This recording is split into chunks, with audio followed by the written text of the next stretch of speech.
Subscription के button को दबाइए और बेल आइकन पर क्लिक कीजिए ताकि आपको तमाम वीडियोस फौरन मिलती रहें और वीडियो पसंद आने की सूरत में इसे लाइक, शेयर और कमेंट करना मत भूलिए। खालिद का घोड़ा मदीने की तरफ चला जा रहा था। उसके जहन में फिर खुबैब बिन अदी और ज़ैद बिन अल-दस्ना आ गए। लोग उनकी बोलियां बढ़ कर दे रहे थे।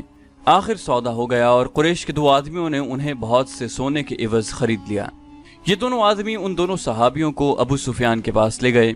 हमने अपने अकीदे से हटकर मोहम्मद सल्लल्लाहु अलैहि वसल्लम के पास जाने वाले इन दो आदमियों को इसलिए खरीदा है कि इन अहले कुरैश के खून का इंतकाम लें जो उहद के मैदान में मारे गए।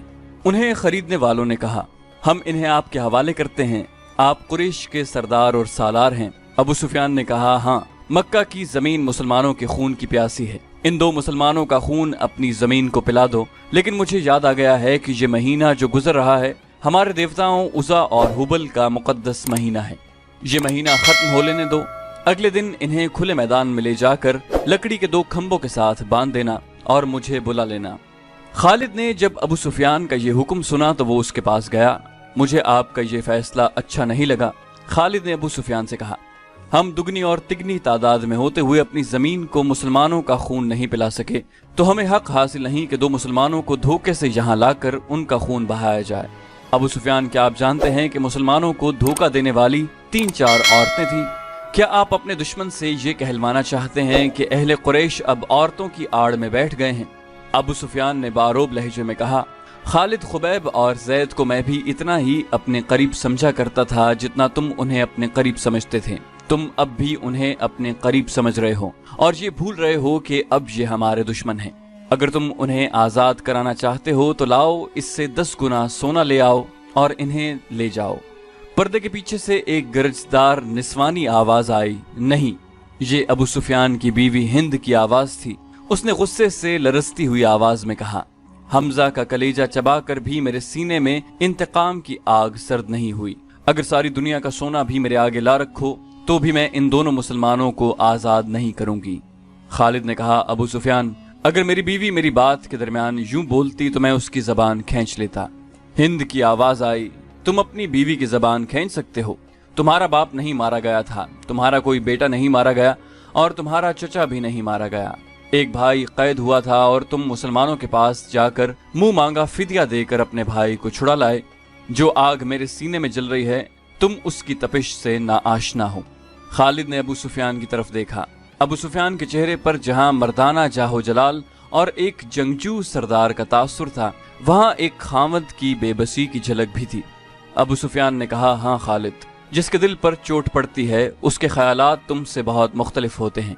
किसी को अपना दुश्मन कहना कुछ और बात है, लेकिन अपने दुश्मन को अपने किसी अजीज का खून बख्श देना बड़ी ही नामुमकिन बात है। तुम किस किस को कायल करोगे कि वो उन दो मुसलमानों की जान बख्शी कर दे? तुम जाओ खालिद, उन दो मुसलमानों को अपने कबीले के रहमो करम पर छोड़ दो।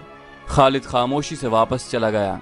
फिर खालिद को वो भयानक मंजर याद आया जब बाहर मैदान में लकड़ी के दो खंभों के साथ खुबैब रज़ियल्लाहु अन्हु और ज़ैद रज़ियल्लाहु अन्हु बंधे खड़े थे। तमाशाइयों का चीखता चिल्लाता हुआ हुजूम इकट्ठा हो गया था। उधर से अबू सुफियान और हिंद घोड़ों पर सवार हुजूम में दाखिल हुए। हुजूम के नारे और इंतकामी नारे पहले से ज्यादा बुलंद हो गए। अगर उस हुजूम में कोई खामोश था तो सिर्फ खालिद। अबू सुफियान घोड़े पर सवार दोनों कैदियों के करीब गया और दोनों ने उसे कहा कि वो जिंदगी की आखिरी नमाज पढ़ना चाहते हैं। अबू सुफियान ने उन्हें इजाजत दे दी। खालिद अब मदीना की तरफ जा रहा था। उसे जब वो मंजर याद आया कि दोनों कैदियों के हाथ खोले गए और वो किबला रू होकर नमाज पढ़ने लगे, खालिद पर उस वक्त जो असर हुआ था वो अब 4 बरस बाद उसकी जात से उभर आया। घोड़े की पीठ पर बैठे बैठे खालिद का सर झुक गया। खुबैब बिन अदी और ज़ैद बिन अल-दस्ना हुजूम की चीखों पुकार से लाताल्लुक अपनी मौत से बेपरवाह खुदा के हुजूर रुकू और सुजूद में महव थे। उन्होंने निहायत इत्मीनान से नमाज पढ़ी, दुआ के लिए हाथ उठाए। कोई नहीं बता सकता कि उन्होंने खुदा से क्या दुआ मांगी। उन्होंने खुदा से ये नहीं कहा होगा कि दुश्मन उन्हें आजाद कर दे। वो उठे और खुद ही लकड़ी के खंभों के साथ पीठें लगाकर खड़े हो गए। अबू सुफियान ने बड़ी बुलंद आवाज से खुबैब रज़ियल्लाहु अन्हु और ज़ैद रज़ियल्लाहु अन्हु से कहा, ओ बदकिस्मत इंसानों, तुम्हारी किस्मत और जिंदगी मेरे हाथ में है। अपनी जबानों से कह दो कि हम इस्लाम को तर्क करते हैं और अब हम अहले कुरैश में से हैं और 360 बुतों को बरहक मानते हैं।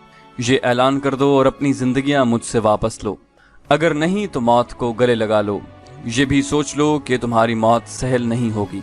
ऐ बातिल के पुजारी अबू सुफियान, ज़ैद रज़ी अल्लाहु अन्हु की आवाज़ गरजी, हम लानत भेजते हैं पत्थर के इन बुतों पर जो अपने ऊपर बैठी हुई मक्खी को भी नहीं उड़ा सकते। हम लानत भेजते हैं उज़ा और हुबल पर जो तुम्हें अगले जहान दोज़ख की आग में फेंकेंगे। हम पुजारी हैं उस एक अल्लाह के जो रहमान और रहीम है, और हम आशिक हैं मोहम्मद सल्लल्लाहु अलैहि वसल्लम के जो अल्लाह के रसूल हैं। खुबैब रज़ियल्लाहु अन्हु ने बुलंद आवाज़ से कहा, मेरा रास्ता वही है जो ज़ैद ने तुम्हें दिखा दिया है। ऐ अहले मक्का, सच्चा वही है जिसके नाम पर हम कुर्बान हो रहे हैं। हमें नई जिंदगी मिलेगी जो इस जिंदगी से बहुत ज्यादा हसीन और मुकद्दस होगी। अबू सुफियान ने हुक्म दिया, बांध दो इन्हें इन खंभों के साथ, ये मौत का जायका चखने के मुश्ताक हैं। दोनों के हाथ पीछे करके खंभों के साथ जकड़ दिए गए। अबू सुफियान ने घोड़ा मोड़ा और हुजूम की तरफ आया। उज़ा और हुबल की कसम, अबू सुफियान ने बुलंद आवाज से हुजूम से कहा, मैंने अपने कबीले में कोई एक भी ऐसा नहीं देखा जो अपने सरदार पर इस मोहब्बत और इसार से जान कुर्बान करने के लिए तैयार हो जिस तरह मोहम्मद के पैरोकार उसके नाम पर फिदा होते हैं। हिंद अपने घोड़े पर सवार कुछ दूर खड़ी थी। उसके करीब उसके चंद एक गुलाम खड़े थे।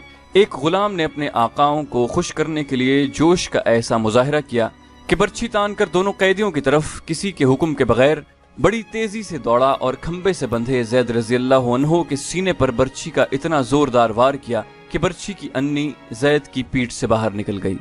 ज़ैद बिन अल-दस्ना फौरन शहीद हो गए।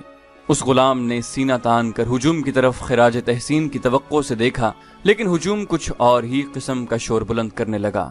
तमाशाई कहते थे कि ये कोई तमाशा नहीं हुआ, ये मुसलमान इतनी सहल मौत के काबिल नहीं, हमें कोई तमाशा दिखाओ। कत्ल कर दो इस गुलाम को जिसने एक मुसलमान पर इतना रहम किया कि उसे इतनी जल्दी मार डाला। हिंद ने दबी आवाज में कहा।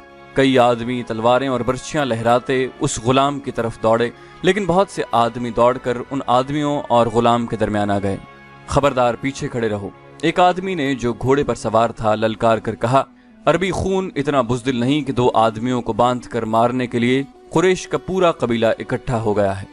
खुदा की कसम, अबू सुफियान की जगह अगर मैं होता तो इन दोनों आदमियों को आज़ाद कर देता। ये हमारा खून है और ये हमारे मेहमान हैं, हम इनसे मैदान जंग में लड़ेंगे। ये खालिद था। हुजूम में से कई आवाजें सुनाई दी, ये ठीक कहता है, दुश्मन को बांध कर मारना अरब की रिवायत के खिलाफ है। तमाशाइयों के हुजूम में से बेशुमार आवाजें ऐसी सुनाई दे रही थीं जो कहती थी कि हम तमाशा देखेंगे, हम दुश्मन को इस तरह मारेंगे कि वो मर मर कर जिए। थोड़ी देर बाद तमाशाइयों का हुजूम दो हिस्सों में बट गया कि एक गिरोह खुबैब रज़ियल्लाहु अन्हु के कत्ल के खिलाफ था, इसे वो अरब की रिवायती बहादुरी के मुनाफी समझता था, और दूसरा गिरोह खुबैब रज़ियल्लाहु अन्हु को तड़पा तड़पा कर मारने के नारे लगा रहा था। खालिद ने जब अहले मक्का को और दूर दूर से आए हुए तमाशाइयों को इस तरह एक दूसरे के खिलाफ नारे लगाते देखा तो वो दौड़ता हुआ अबू सुफियान तक गया।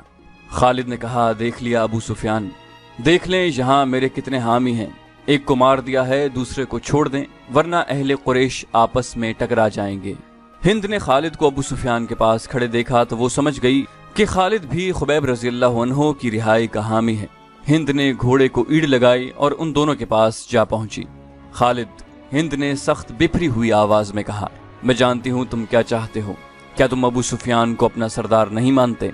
अगर नहीं तो यहाँ से चले जाओ, मैंने जो सोचा है वो होकर रहेगा। अबू सुफियान ने कहा, खालिद, अगर तुम समझते हो कि मेरा हुक्म और मेरे इरादे सही नहीं तो भी मुझे इन पर अमल करने दो। अगर मैंने अपना हुक्म वापस ले लिया तो ये मेरी कमजोरी होगी, फिर लोग मेरे हर हुक्म पर ये तवक्को रखेंगे कि मैं अपना हुक्म वापस ले लूं। खालिद को आज मदीना की रियासत में याद आ रहा था और उसे अफसोस हो रहा था कि उसने अबू सुफियान का हुक्म मान लिया था। खालिद की खूबियों में सबसे बड़ी खूबी नज़्म नस्क और अपने सरदार की इताअत थी। उसने अपने सीने पर पत्थर रखकर सिर्फ इसलिए अबू सुफियान का हुक्म मान लिया था कि अहले कुरैश में हुक्म उदूली की रिवायत कायम न हो। अबू सुफियान ने दो गिरोहों में बटे हुए तमाशाइयों से बुलंद आवाज में कहा, ऐ अहले मक्का, अगर आज यहाँ दो मुसलमानों के कत्ल पर हम यूं बट गए तो हम मैदान जंग में भी किसी न किसी मसले पर बट जाएंगे और फतह तुम्हारे दुश्मन की होगी। अगर अपने सरदार की इताअत से यूं इन्हिराफ करोगे तो तुम्हारा अंजाम बहुत बुरा होगा। ہجوم کا شور و غوغا کم ہو گیا، لیکن خالد نے دیکھا کہ اہل مکہ کے کئی ایک سردار چہروں پر نفرت کے آثار لیے واپس گھروں کو جا رہے تھے۔ انہیں دیکھ کر بہت سے لوگ بھی جو تماشا دیکھنے آئے تھے واپس چلے گئے۔ خالد وہاں رکنا نہیں چاہتا تھا، لیکن وہ خطرہ محسوس کر رہا تھا کہ دونوں گروہ آپس میں ٹکرا جائیں گے۔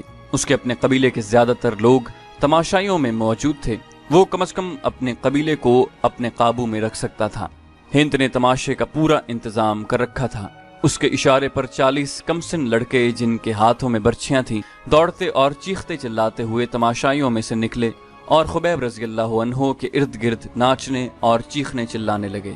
2-4 لڑکے برچھیاں تانے ہوئے خبیب رضی اللہ عنہ تک جاتے اور دوڑ کر خبیب پر وار کرتے تھے، لیکن خبیب کو گزند پہنچائے بغیر ہاتھ روک لیتے۔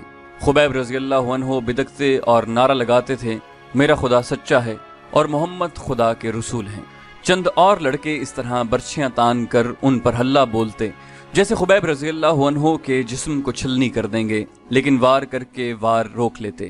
خبیب کے بدکنے پر تماشائیوں کا ہجوم داد و تحسین کے نعرے اور قہقہے لگاتا۔ لڑکوں کا یہ کھیل کچھ دیر جاری رہا۔ اس کے بعد لڑکوں نے یہ طریقہ اختیار کیا کہ برچھی کا وار بڑی زور سے کرتے، لیکن خبیب کے جسم پر اتنا سا وار لگتا کہ برچھیوں کی انیاں کھال میں ذرا سی اتر کر پیچھے جاتی۔ بہت دیر تک یہی کھیل چلتا رہا۔ تماشائی داد و تحسین کے نعرے اور خبیب رضی اللہ عنہ اللہ اکبر اور محمد رسول اللہ کے نعرے بلند کرتے رہے۔ خبیب رضی اللہ عنہ کے کپڑے خون سے لال ہو چکے تھے۔ ابو جہل کا بیٹا اکرمہ ہاتھ میں برچھی لیے ان لڑکوں کے پاس جا پہنچا اور انہیں ہدایت جاری کرنے لگا۔ لڑکے اب اپنی برچیاں خبیب کے جسم میں چبھو رہے تھے۔ وہ گول دائرے میں گھومتے اور ناچتے تھے۔ خبیب رضی اللہ عنہ کے جسم کا کوئی بھی حصہ ایسا نہ رہا جہاں برچھی نہ چبھی ہو اور وہاں سے خون نہ ٹپک رہا ہو۔ ان کے چہرے پر بھی برچھیاں ماری گئیں۔ جب بہت دیر گزر گئی اور لڑکے ناچ ناچ کر اور برچھیاں چبو چبو کر تھک گئے تو اکرمہ نے لڑکوں کو وہاں سے ہٹا لیا۔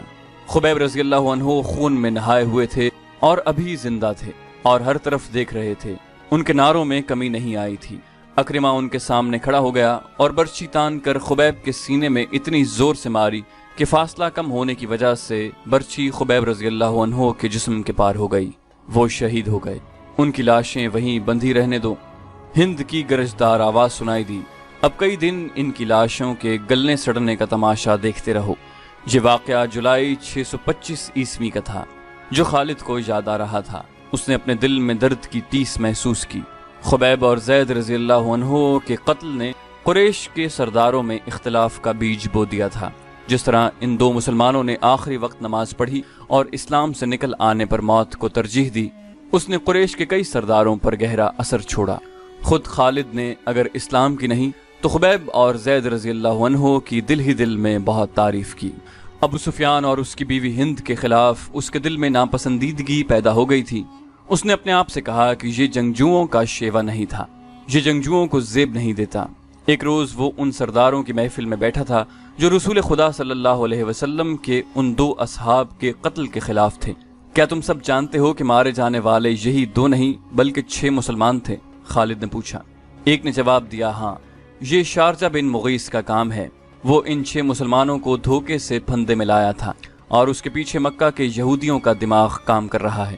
خالد نے کہا، اور اس میں یوہاوا یہودن نے 2-3 اور یہودی لڑکیوں کو ساتھ ملا کر اپنے حسن کا جادو چلایا ہے۔ یوہاوا جادوگرنی ہے۔ ایک سردار نے کہا، بھائی کو بھائی کے ہاتھوں ذبح کرا سکتی ہے، کیا یہ خطرہ نہیں کہ یہودی ہمیں بھی ایک دوسرے کا دشمن بنا دیں؟ کسی اور سردار نے کہا۔ ایک بوڑھا سردار بولا، نہیں، وہ محمد کے اتنے ہی دشمن ہیں جتنے ہم ہیں۔ یہودیوں کا مفاد اس میں ہے کہ وہ ہمارے اور مسلمانوں کے درمیان دشمنی اتنی پکی اور اتنی شدید کر دیں کہ ہم مسلمانوں کا نام و نشان مٹا دیں۔ ہمیں مسلمانوں پر شک نہیں کرنا چاہیے، ایک سردار نے کہا، بلکہ ضرورت یہ ہے کہ ہم یہودیوں کو مسلمانوں کے خلاف زمین کے نیچے استعمال کریں، لیکن ایسے نہیں جیسے شارجہ نے کیا۔ خالد نے کہا، اور ایسے بھی نہیں کہ جیسے ابو سفیان اور اس کی بیوی نے کیا۔ کیا تم سب جانتے ہو کہ یوہاوا مکہ کے چند ایک یہودیوں کے ساتھ مدینہ چلی گئی ہے؟ بوڑھے سردار نے کہا اور خود ہی جواب دیا، وہ مدینہ اور ارد گرد کے یہودیوں اور دوسرے قبائلیوں کو مسلمانوں کے خلاف ابھاریں گے۔ اسلام کے فروغ سے وہ لوگ خود خطرہ محسوس کر رہے ہیں۔ اگر محمد کا عقیدہ پھیلتا چلا گیا تو اور میدان جنگ میں محمد کے پیروکاروں کا جذبہ یہی رہا تو جو ہم دیکھ چکے ہیں تو خدائے یہودا کا سورج غروب ہو جائے گا، لیکن یہودی لڑنے والی قوم نہیں۔ خالد نے کہا وہ میدان جنگ میں ہمارا ساتھ نہیں دے سکتی، مسلمانوں کے لیے وہ میدان جنگ میں زیادہ مہلک ثابت ہوں گے۔